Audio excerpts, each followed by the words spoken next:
हरे कृष्णा मित्रों, कैसे हैं आप सब। आप सभी का बहुत बहुत स्वागत है मेरे YouTube चैनल पर। तो आज हम एक बात पर चर्चा करेंगे, विशेष बात पर, जो सभी को यह बात पता होनी चाहिए क्योंकि हमारे शास्त्र सम्मत है। बात यह है कि क्या हमें गीता पढ़ना अनिवार्य है या हमें गंगा स्नान अनिवार्य है। क्या यदि हम अच्छे कर्म करते हैं और गंगा नहाते हैं तो हमें स्वर्ग मिलता है, तो वह गंगा नहाने की वजह से स्वर्ग मिलता है या अच्छे कर्म करने की वजह से स्वर्ग मिलता है। अब सबसे जो बड़ी बात है वह यह है कि यदि हम अच्छे कर्म करेंगे, हम यदि पाप नहीं करेंगे और हम गंगा भी नहीं स्नान करेंगे तो क्या हमको नरक प्राप्त होगा। और जो तीसरी बात है, क्या हम गंगा नहाएंगे और बुरे कर्म करेंगे तो क्या हमें मोक्ष प्राप्त होगा, क्या हमें स्वर्ग प्राप्त होगा या हमें घोर नरक प्राप्त होगा। तो इस बात पर हम आज चर्चा करने वाले हैं कि गीता पढ़ना सभी के लिए क्यों अनिवार्य है। गीता बड़ी या गंगा, गंगा बड़ी या गीता, आज इस बात पर हम विशेष चर्चा करने वाले हैं। सभी को विधिवत समझना चाहिए। देखिए, यदि हम गंगा नहाते हैं तो सिर्फ हमारे ही पाप कम होते हैं। यदि हम गंगा नहाने जाएंगे, गंगा में डुबकी लगाएंगे तो सिर्फ हमारे ही पाप कटेंगे। परंतु यदि हम गीता पढ़ लेंगे तो हम कई लोगों के पाप उतारने के सामर्थ्य वाले हो जाएंगे। अब वो कैसे? जो व्यक्ति गंगा नहाता है, अर्थात गंगा में एक ही व्यक्ति को उतारने की क्षमता है, वो कैसे? यदि एक ही व्यक्ति गंगा नहाता है तो वही व्यक्ति के पाप नष्ट होंगे। परंतु यदि एक ही व्यक्ति गीता पढ़ लेता है तो वह हजारों व्यक्तियों को गीता का ज्ञान देता है। इसीलिए वह हजारों व्यक्तियों को उतारने का सामर्थ्य रखता है। इसीलिए हम यह बात कहेंगे कि गीता बड़ी है, गंगा नहीं।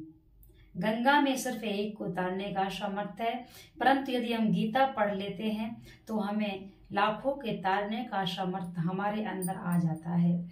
गीता क्या है?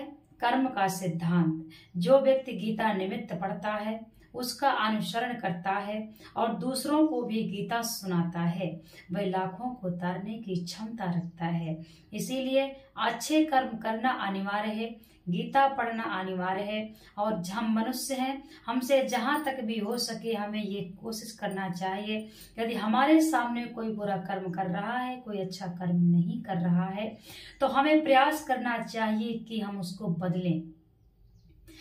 क्या बुराई है? यदि हम किसी को सद्मार्ग पर ले जाएं तो उसमें क्या बुराई है?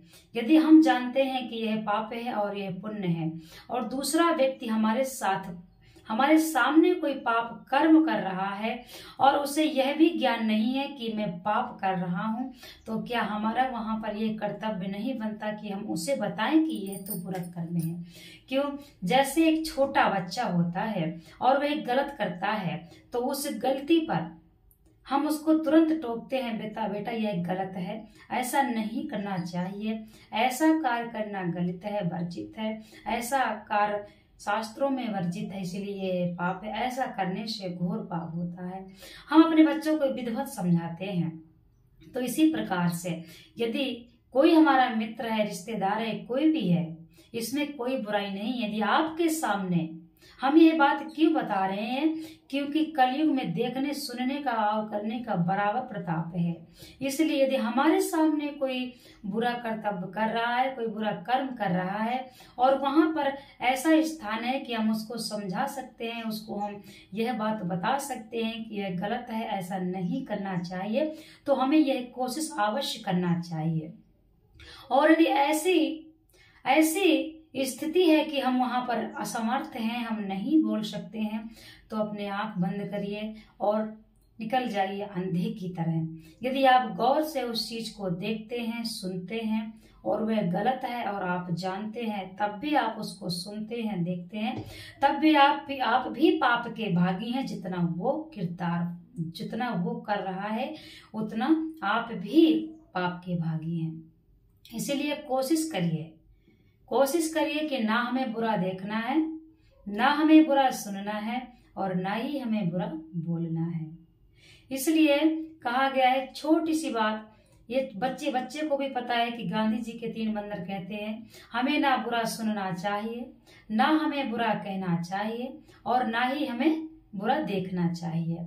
इसका यही रीजन है कि कलयुग में भी बताया गया है कि पाप देखने का, पाप करने का और पाप कभी सुनने का बराबर प्रताप है। इसीलिए यदि कहीं भी कुछ गलत हो रहा होता है, कुछ बुरा हो रहा होता है और हम उस मार्ग से गुजर रहे होते हैं, या तो हम फुल कोशिश करते हैं कि उसको समझाएं कि ऐसा मत करो, और यदि हमारी वहां पर स्थिति अच्छी नहीं है, कोई हमें ही मारने लगे, कोई हमसे लड़ाई कर बैठे, कोई हमसे द्वेष कर बैठे, तो हम वहां पर क्या करते हैं कि अपना चुपचाप अंधे बनकर निकल जाते हैं। क्या करें, भगवान हमारा यहाँ पर बस नहीं है।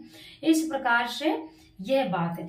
तो जिस प्रकार से हम बुरा देखते हैं ना, तो हमें यह नहीं है कि हमें पाप नहीं लगता, हमको भी पाप लगता है। मान लीजिए कोई असहाय है, कोई असहाय व्यक्ति है और उसे कोई दूसरा व्यक्ति प्रताड़ित कर रहा है, परेशान कर रहा है, और वह असहाय व्यक्ति हमसे बार बार मदद मांग रहा है, कृपया मेरी रक्षा करें, मुझे बचाएं, इससे मेरी मदद करें, और हम सुनकर के भी यदि चले जाते हैं तब भी हमको डबल पाप लगता है। एक तो हम उस चीज को देख रहे हैं और दूसरा हम सुन करके भी अनसुने होकर के निकल जा रहे हैं। इसीलिए हम दर पर पाप करते हैं। तो गंगा नहाना भी हमको अनिवार्य है, क्योंकि कुछ पाप ऐसे हैं जो हमसे जानबूझकर होते हैं, और कुछ पाप ऐसे हैं जो हमसे विवशता में हो जाते हैं, और कुछ पाप ऐसे हैं जो हमसे अनदेखे हो जाते हैं। हम उनको देख नहीं पाते हैं, समझ नहीं पाते हैं, और हमसे पाप हो जाता है। तो जो व्यक्ति कहता है कि मैं पाप नहीं करता, मैं कभी पाप करता ही नहीं हूं, तो हम इस बात को कदापि नहीं मान सकते हैं कि वह पाप नहीं करता। क्योंकि यहाँ पर यह भी बताया गया है कि बच्चे को भी पाप का दंड मिलता है। ऐसा नहीं है, लोग कहते हैं बच्चा छोटा है, 18 साल तक 12 साल तक कोई पाप नहीं लगता है, गलती करता है तो कोई पाप नहीं लगता है। ऐसा बिल्कुल भी नहीं है, बच्चे को भी पाप लगता है। तो यदि आपके बच्चे कुछ गलत कर रहे हैं, छोटे हैं बड़े हैं उससे मतलब नहीं है, परंतु सिर्फ एक ही सीख है, यदि आपका बच्चा आपके सामने गलत कर रहा है तो उसे तुरंत उसी जगह पर उसको तुरंत उस बात का आभास कराएं, बेटा यह गलत है। इसीलिए कहा गया है, यदि गलती को हम करते हैं तो वह गलती बेशक कम है, परंतु यदि हम गलती को मान करके उसका हम पश्चाताप नहीं करते हैं, अर्थात हम अपनी गलती को गलती नहीं स्वीकार करते हैं, तो वह डबल पाप हो जाता है, वह गलती करने से बड़ा पाप हो जाता है। इसीलिए आपसे यदि कभी गलती हो जाती है, आपसे कोई पाप हो जाता है, धोखे में हो जाता है या किसी स्थिति में हो जाता है, तो आप उसको अवश्य स्वीकार करें, अवश्य स्वीकार करें, सभी के सामने करें कि मुझसे यह पाप हो गया है, मुझसे यह गलती हो गई है। इसलिए क्योंकि जब हमारे अश्रु निकलते हैं तब हमसे वह जो पाप होता है वह हल्का हो जाता है। मान लीजिए हमारे द्वारा किसी जीव की हत्या हो गई, हम जा रहे हैं, कुछ चीज हम कहीं फेंक के मार रहे हैं गलती से, तो उस जीव के लग गई, मान लीजिए बिल्ली है, कोई पक्षी है, उसके लग गया और वह उसको चोट लग गई, तब हमको बहुत पछतावा होता है कि हम तो उधर वह चीज फेंक रहे थे परंतु उसको चोट लग गई, और हम बहुत दुखी हो जाते हैं, सोचते हैं, हमको रोना भी आ जाता है। तो वहां पर हमारी गलती कम हो जाती है, उस गलती की सजा कम हो जाती है। इसीलिए यदि गलती हो जाए तो गलती को गलती मानना कोई कायरता नहीं है। अपनी गलती को तो वीर लोग स्वीकार करते हैं, अपनी गलती को अवश्य स्वीकार करिए, क्योंकि यहाँ तो हम बच जाएंगे थोड़ी देर की निंदा से, थोड़ी देर के अपमान से, परंतु परलोक में हमें कौन बचाने आएगा। ये समाज तो काल्पनिक है, हम तो अल्पज्ञ हैं, हमसे गलती होती रहती है। इसीलिए हम कहते हैं पूजा के बाद निमित्त, पूजा के बाद आप एक श्लोक भगवान के सामने अवश्य बोला करिए, हे प्रभु पापो हम पाप कर्मा हम पापात्मा पाप संभवा। हे प्रभु पापो हम पाप कर्मा हम पापात्मा पाप संभवा, त्राहि माम पार्वती नाथो सर्व पापो हरो हरो। हे प्रभु मैं तो पापी हूँ, मैं पाप ही कर सकता हूँ। हे प्रभु मेरी तो आत्मा भी पापी है। हे प्रभु मेरे सभी कष्टों को हरो, मेरे सभी पापों को हरो। इस प्रकार की भावना हमारी पूजा करते समय होनी चाहिए। जिसकी पूजा करते समय यह भावना होती है, विनम्रता की भावना होती है, और हम भगवान से यह स्वीकार करते हैं, भगवान हमसे चाहे पाप हो भूल करके वह भी आपका है, यदि हम पुण्य करते हैं तो वह भी आपका है। प्रभु हम पापी हैं, पुण्यात्मा हैं, जैसे हैं प्रभु हम तो आपके हैं। हे प्रभु, इस प्रकार के आप अपने मन में विनम्रता की भावना हमेशा रखिए, क्योंकि भक्त का भाव विनम्र ही होता है। इसलिए आप यदि भगवान की पूजा करते हैं तो पूजा के बाद आपको भगवान से जरूर अपराध के लिए क्षमा मांगनी चाहिए। अपराधे शास्त्राणि क्रियंतन संवादातो मामत्व क्षमस्व सुरेशरो। इस प्रकार से भगवान से आप पूजा के बाद निमित्त क्षमा याचना करें, क्योंकि हमको ना ही पूजा करने की सही विधि पता है, ना ही हमको भोग लगाने की सही विधि पता है, ना ही हमको भगवान के अभिषेक कराने की सही विधि पता है, और ना ही भगवान को हमें विश्राम कराने का, शयन कराने की सही विधि पता है। इसलिए पुष्पांजलि भगवान को बाद में अर्पित करके ये मंत्र अपराध का बोला जाता है। तो आप निमित्त भगवान से क्षमा मांगे, याचना करिए, प्रभु मैं तो पापी हूँ, मुझे कुछ नहीं आता है, और भगवान से निमित्त क्षमा मांगा करिए। इसीलिए कहते हैं गलती करना पाप नहीं, उससे बड़ा पाप हुआ है जो गलती करके भी नहीं गलती मानता है। ऐसा हम नहीं कहते, ऐसा श्रीमद् भागवत गीता में भगवान श्री कृष्ण की साक्षात वाणी कहती है।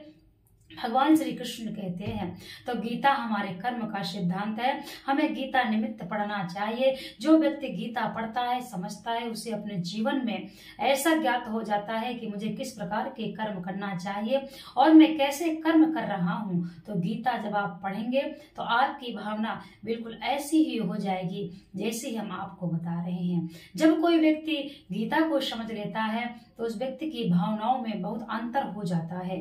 इसलिए आप गीता पढ़िए, गीता का अनुसरण करिए, और कुछ ही दिन के बाद आप देखिए आप में कितना बदलाव हो जाएगा। आप खुद इस बात को स्वीकार करेंगे कि जब से हमने गीता पढ़ा हम स्वयं बहुत ही बदल गए हैं, और यहाँ तक कि आपकी भावना ये होगी कि जो भी आपके मित्र आपके पास आकर के बैठेंगे आप उनसे भी ऐसी ही अच्छी चर्चाएं करेंगे, आप शास्त्र सम्मत बातें करेंगे।